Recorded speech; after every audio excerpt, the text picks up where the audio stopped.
let's talk about a couple of ways that we have in terms of increasing focus.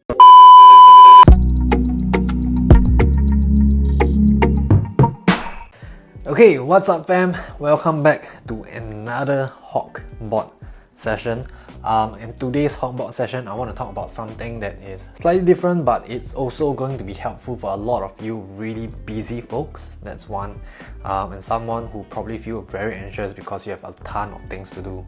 And thirdly, someone who just feels drained at the end of the day. Okay, so I want to help you increase your focus, and this is kind of different from energy levels. Obviously, if you are not super energetic, you don't have a ton of energy, sometimes your focus is also pretty low, but focus is actually more mental rather than, the feeling energetic kind of thing.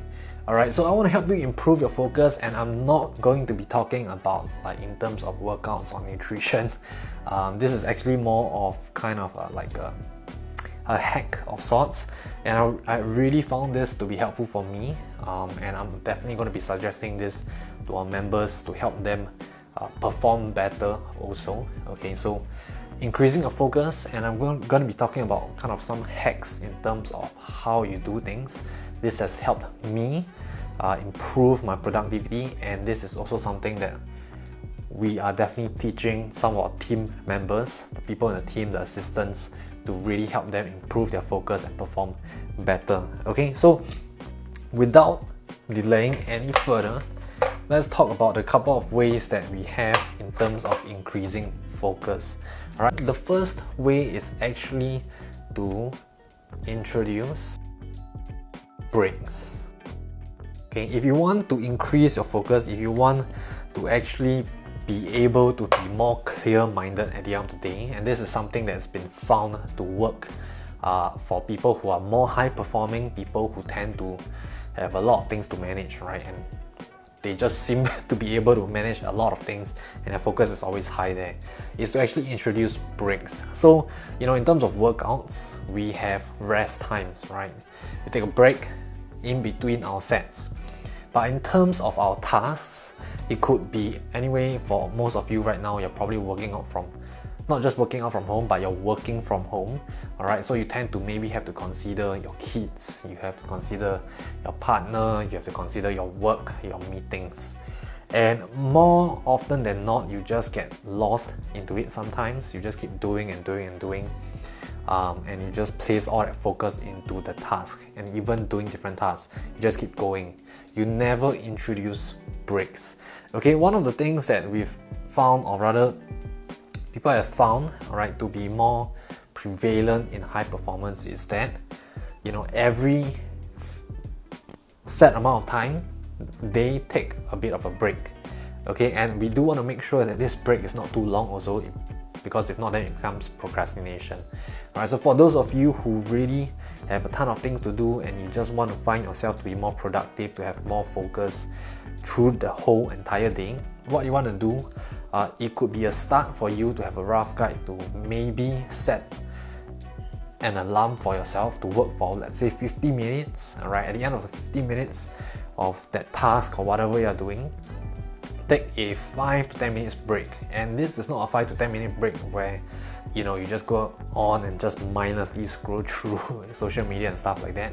What we probably want you to do is just get up, move about, get some movement in you. Alright, like you could also just like walk out of your house, take a walk, right? 5-10 minutes, get back to the task. Alright, like the 50-minute mark is not like a magical number. You do want to play around with things, but typically you don't want the task, the time that you spend on your task to be too short, okay? Because then it just really doesn't help for focus also, right? Which is actually another point that we're going to be talking about here.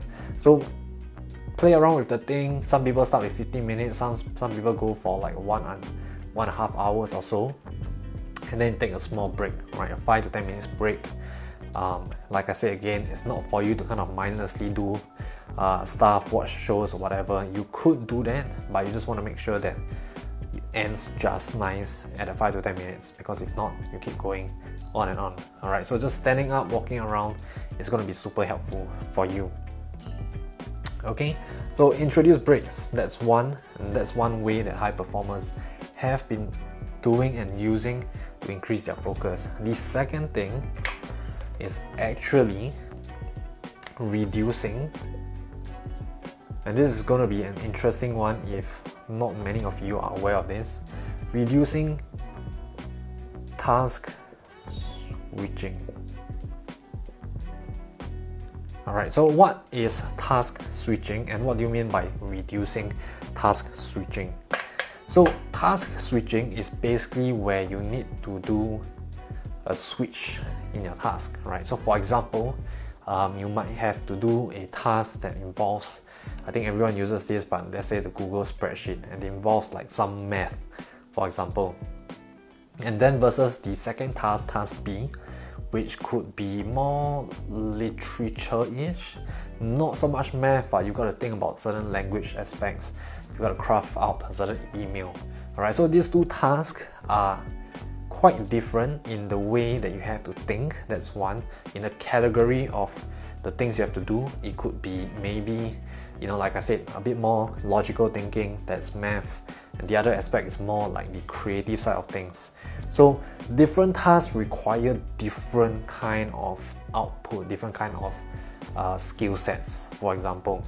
So what you want to do is you probably want to cluster the same type of output, the same type of skill sets, the same type of category of work together. And what you want to do is minimize or reduce the task switching that you have, right? So for example, if you have 5 hours of working time, what you might want to try is actually doing straight 3 hours of creative work followed by 2 hours of logical work. Or you can just split that around, 2 hours of logical work first and then 3 hours of creative work first. Okay, that is to reduce the task switching, right? So instead of like 1 hour of logical, 1 hour of creative, 1 hour of logical, 1 hour of creative, which requires you to keep switching the way you think, the effort that you have to put in to just kind of familiarize yourself to the new task. So much effort is going on, so much decision making is going on, is actually going to create a lot of mental fatigue, right? Which is why your focus starts to drop, right? Because you're obviously draining yourself out. So kind of categorize your task, know what is more related to another, and you want to kind of piece your task or organize your task in a way that is similar to each other, alright, and reduce the amount of task switching, the amount of effort you have to kind of switch between the tasks throughout this whole span of time. Alright, I hope that was helpful, but this may not be applicable for everyone, but you know what, I've wanted this Hockbot session to be really more of a sharing in terms of the things I found to be helpful, and I want to help you with this. Okay, I know this might not be anything to do with fat loss and stuff like that, but I really hope the page, my page, come to help you not just in terms of fat loss. You probably realize it's a lot more about mindset and just improving ourselves. Okay, so anyway, I do hope that this helps. That's it, and I will see you. I might not see you tomorrow, but I will see you when I see you.